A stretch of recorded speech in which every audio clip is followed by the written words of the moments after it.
Hey guys, welcome to the Forge Tabletop. Today we have a bottom of the barrel game. We have the Grey Knights versus the Custodes. So let's see which of the Emperor's favorites can come out on top. Yes. And let's check out the armies. Yeah, and like the video if you like the video, share if you want to share, comment if you want to comment, and more to come, and stay tuned for the end for the recap. And we'll get into the armies.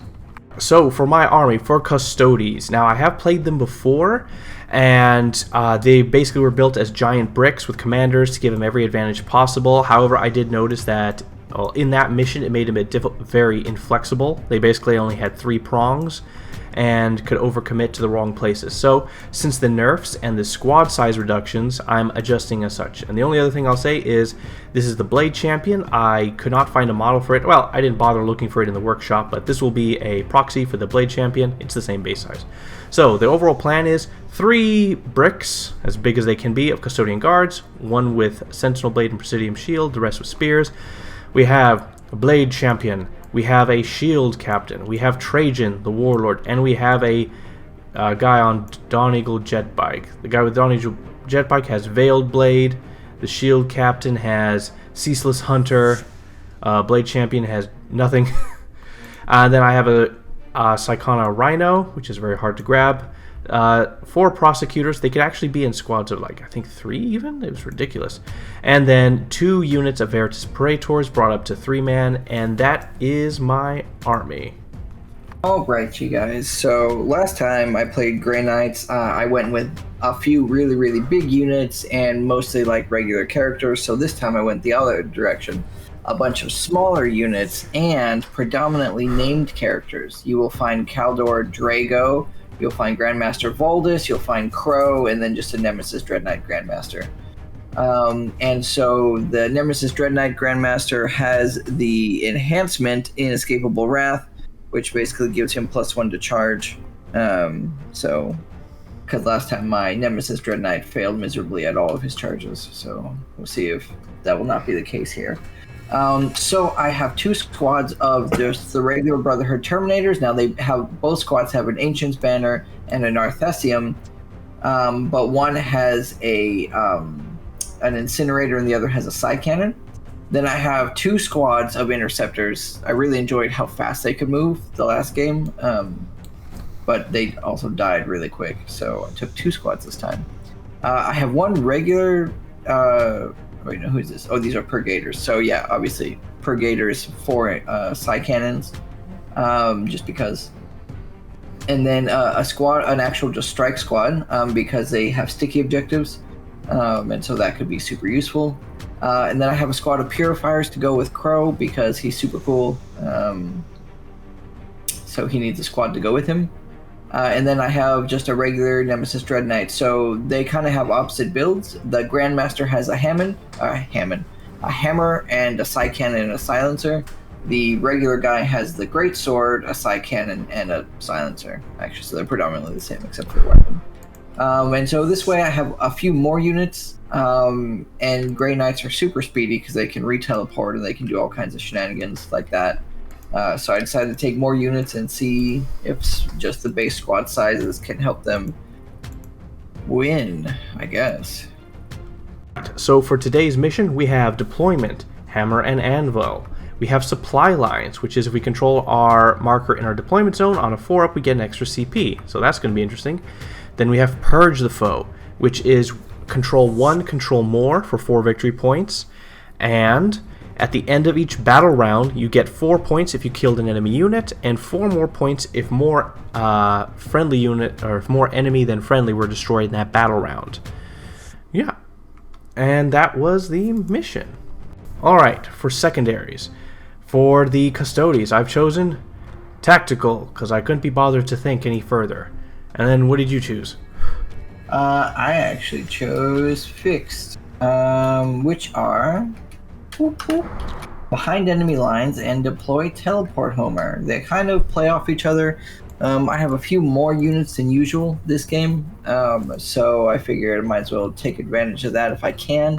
My army is also super mobile because they can deep strike basically every turn. So I figure those 2 might be, I don't know, they might work. So I don't actually know, but we'll see. Alright, so for deployment, my opponent failed the roll-off, so he is going to deploy first. But for me, my opinion was first to hold the back objective, and after that, just find places where all my guys could have cover. Blade Champion took the top, Shield Captain took the bottom, and Trajan took the top of the bottom.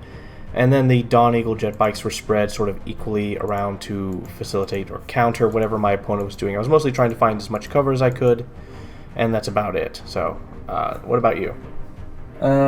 Yeah, so I actually didn't have a tremendous plan. I basically kind of fanned out a little bit, put a few more units in the middle, because everything I have can run 6 inches essentially automatically. So, yeah, I don't know. I mean, that was basically I didn't have a huge plan for everything. So, yeah, I don't know. Alright, so who goes first, who goes second? Well, I can tell you what, if I go first, I am rushing to take certain objectives, playing defensively as best I could. I'll take the back, prep to take the middle, maybe take the right one here. Because of all this terrain and stuff, I probably have some good cover. And that's about it. If I go second, probably counter what movements you did since you have a very mobile army. That's about it. It's because it's really hard to predict what you will do because you have very high mobility, so I'm not really sure what I'll be dealing with. So the first turn is mostly taking up new defensive positions and then adapting as needed. And that's about it. What about you? Well, yeah, I'm trying to think myself. I don't know, actually. I don't know, because, I mean, you don't have tremendous shooting. I know your Praetors with the salvo launchers do, but for the most part, you don't really have... I guess your shooting is about the same as mine, actually. I have damage, too, so... Okay, well. That small detail, I guess. Yeah. But it's not like... Yeah, I don't know. Probably going... second would probably be better for me. I have a little bit more shooting targets, and I can respond better because other than your bikes, the rest of your army is pretty slow, I think. So yeah, probably second, I imagine. Going first wouldn't be terrible. Obviously, I can get some decent positions, but that's about it. So I think I want to go second, actually. Okay. Well, all right. Let's see if we get what we want. I don't know what I want, so 3, 2. Oh, well, I guess you get to go first. Custodes turn 1. So let's get to it. All right. So for my secondaries that I drew for the beginning of the movement phase, or command phase, I drew 2 objectives that I had to recycle in. I don't remember what they were, but like they can't be done on the first turn. So I ended up with area denial, which is control the battlefield, and then secure no man's land. And yeah, and so essentially I got to take 2 objectives, and I gotta be wholly within the 6 inches of the center, which I got to fix because I forgot that part. Essentially what happened is I just ran up. So the Custodian Guard, the Blade Champion, ran to try to get into the center to control it. Failed horribly. He gets to re-roll advance and charge rolls natively for his squad. Failed that. Rolled double ones. So the Veritas Praetors took up the slack. And then Custodian Guard also ran up. I spent 1 CP to fix their run because they ran 2 inches. So basically, in the end, I have the middle and bottom objective. The Veritas Praetors moved up to take things, and that was my movement phase. Alright, so I was going to move the red Praetors onto the thing, but looking back, I only had 2.4 inches more to move, and they could not get fully within 6 inches, so I just left them there, so I will not get that objective. After that, my green Veritas Praetors fired at his Nemesis Dread Knight on the bottom, and did 3 damage to it. Then my blue unit of Custodian Guards fired at his Castellan Crow unit of Purifiers, and they killed 3. Then they used their once per game ability to fire a second time, and killed 1 more guy. Because they were touching an objective, they get to reroll to wound, so that really helped. Then Trajan and his squad fired at the Grandmaster Nemesis Dread Knight, and they did pretty much nothing, because he got cover. It had a 2-up save against everything, so that sucked. And that was pretty bad. But the Trajan Valoruses and his shooting actually got through and did 3 damage from 1 shot. And that was the shooting phase. For points, I did get Secure No Man's Land. So, 5 points for me. And unfortunately, I am not wholly within the center of the battlefield, so I do not get area denial. So, that is sad. And and that was my turn. Right, you guys. So first off, in the command phase, because I had a unit on my home objective, I was able to, on a 4-up, get a command point, which I was able to get. At the end of his turn, my 2 interceptor squads used my army ability, which is not teleport shunt, a teleport assault. So they basically picked up and went somewhere else. So other than that, though, literally everything moved forward. No running except for the strike squad, which is the orange guys. They were able to just auto run 6 because Grey Knights. And so because they have sticky objectives, they're just making their way over to another objective, essentially. But yeah, everything basically just moved up, nice and creepy like. So yeah. Alright, you guys, so for the shooting phase, a little bit happened. My Brigader shot at his red squad. They actually were able to kill off 1 guy, so that was pretty cool. Then my Grandmaster shot at his bikes, doing 2 damage, I think. Yeah. And then the red squad in the middle shot at his bikes as well, doing another single damage. And then my blue squad shot at his blue squad, doing no damage? No damage. And then my Nemesis Dread Knight shot at his bikes, doing also no damage, as did my Knights of the Flame shot at his blue guys. They actually did 1 damage, which I believe was Crow himself. So, yeah, not a really great shooting phase, like, at all, but I think that's just going to be what it's going to be, you know? Alright, you guys, so for charges, Crow and his Knight of the Flame actually got into the bikes. I don't remember what they rolled, but they were right on the line there. The Nemesis Dread Knight charged both the bikes and the blue squad, and he was able to get in quite handily. My blue squad also tried to charge his blue squad, but they didn't feel like it, so that did not turn out well. Then my red squad tried to charge Trajan Valoris' squad. They did not care for that either. And then my Grandmaster Nemesis Dread Knight charged his red bikes. He failed initially, so I used a command point, and he actually got in with exactly a 10. So it was quite a long charge. And then with that, his Blade Champ used his, ability to not piling. What is it called? Heroically intervene. That's right. And so he had to roll for it still, apparently, but he got in just fine. So now the green squad is also in on the Grandmaster. And that was the charge phase.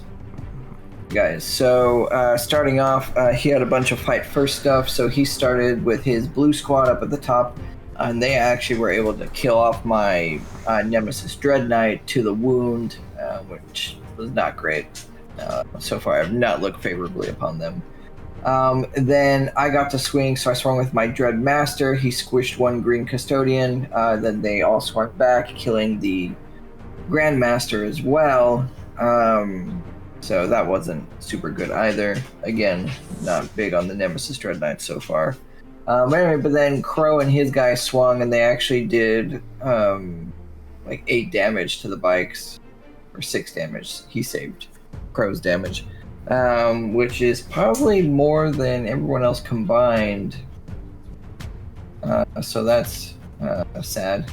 But anyway, and then that was the fight phase, though. Yeah.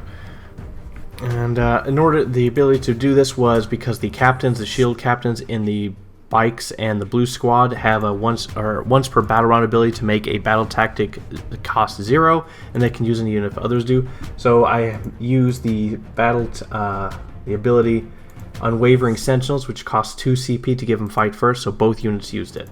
So I was able to get 8 points on secondaries, so 4 points for behind enemy lines, 4 points for deployed teleport homers, but I was unable to get any points for primaries, and so not a super great turn. Yeah, I don't know, not super great. We'll see how it keeps going from here, though. However, I will point out that I have 8 primary because I did end up killing a unit of his, and it's more than he killed of mine, so I got 8 victory points for primary.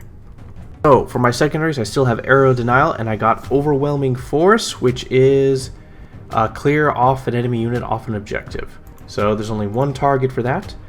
And so essentially, I had my red squad of Veritas Praetors fall back to deal with the guys in the back, but it's quite a distance. They might not be able to really make it.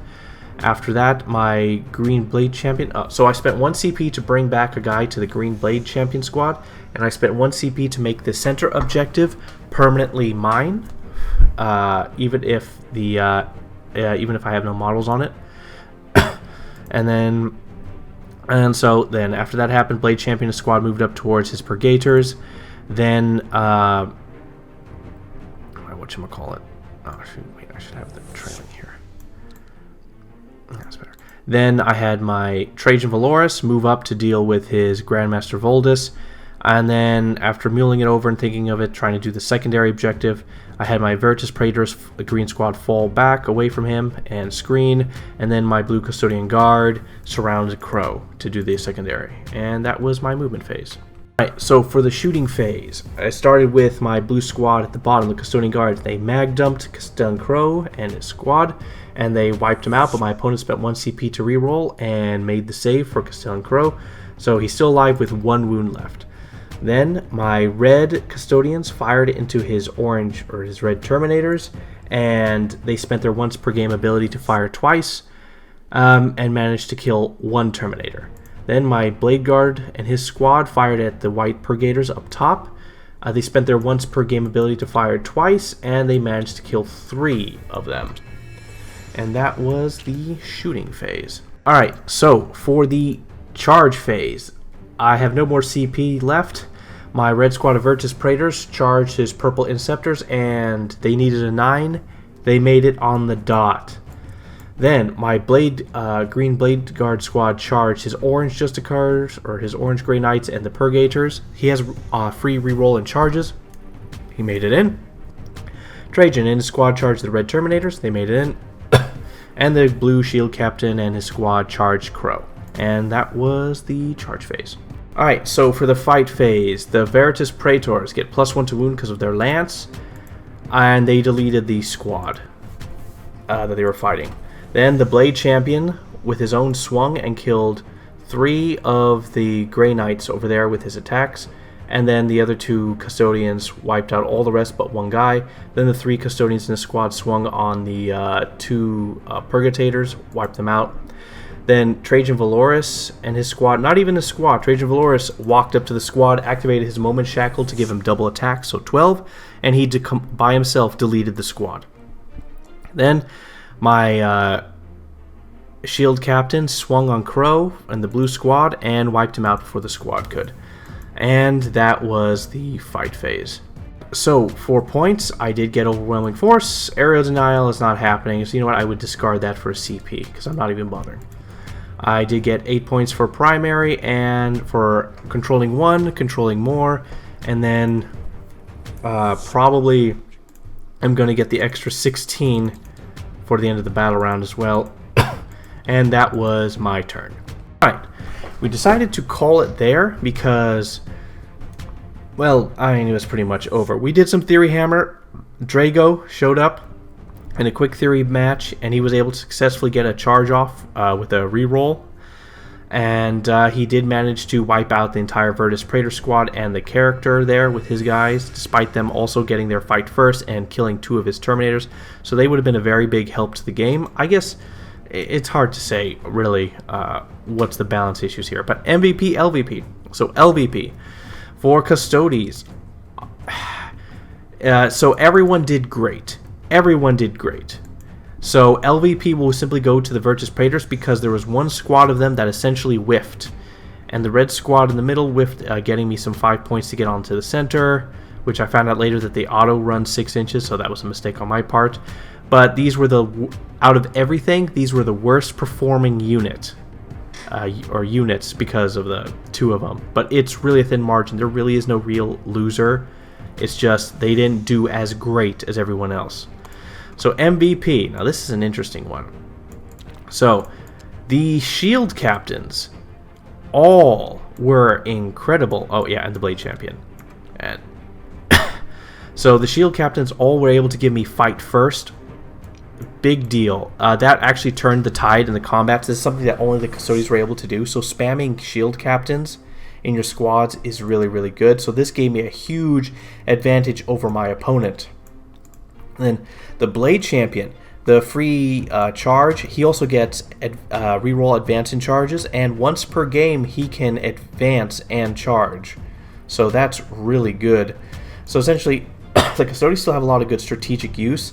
So the captains were all absolutely excellent. I never got to use the Dawn Eagle's unique ability where after a fight phase I just get to automatically fall back right after the fight phase because my opponent died there, so there was no need to fall back. And then there's the Wardens, which are super strong. Their shooting is very good. They get to double shoot once per game, and if they're just touching an objective that they control, they get reroll to wound, and that applies to shooting and melee. So they're super strong as a troop. Right. But the true MVP for everything, honestly, is going to have to be Trajan Valoris because he soloed an entire Terminator squad by himself. So that is my MVP LVP. What about you? Yeah. Well, so basically it's all LVPs. But I think I was most disappointed with the Nemesis Dread Knights. I don't know. I don't know. It could have just been a bad pair off, but so 100% LVP, Grandmaster, and Dread Knight. Just took it to the face. And couldn't even do anything about it. So I don't know. That just feels weird. Yeah. MVPs though, on a more exciting note, I would say exciting note, but it technically didn't even happen in the game. It was a theory hammer afterwards. Was Drago and his paladins coming in and clearing off that 4 squad of the jet bikes. So I think the paladins are pretty good. They have a lot of attacks. The high, I guess nowadays it's high AP, AP2, and high-ish damage. 2 damage. That's a lot. Because they have a lot going for them. Drago gives +3 to their charge on that first turn, and then Drago himself has AP4 3 damage at 6 attacks, and so he's kind of a monster himself. So yeah. But I mean, literally everything else just did so bad. So I don't know. But yeah, so that MVP LVP is really straightforward this time. There's really no in betweens. I think this time. Yeah. This game is the second one of our bottom of the barrel series, which basically when we come out, we see all the tournament rankings, we see which armies are at the very bottom, and we want to see a game between them. But our last one was Death Guard versus Votann, and that was obvious why the Votann was at like just above 30%, but I have no idea why Custodians are at 43% win rate, far lower than the Paladin or the Grey Knights, which are in the upper 40s. But even still, the Custodians are still insanely strong. He's built like this. Sure, they don't have the giant bricks, but instead their army is far more flexible now and highly more spread out.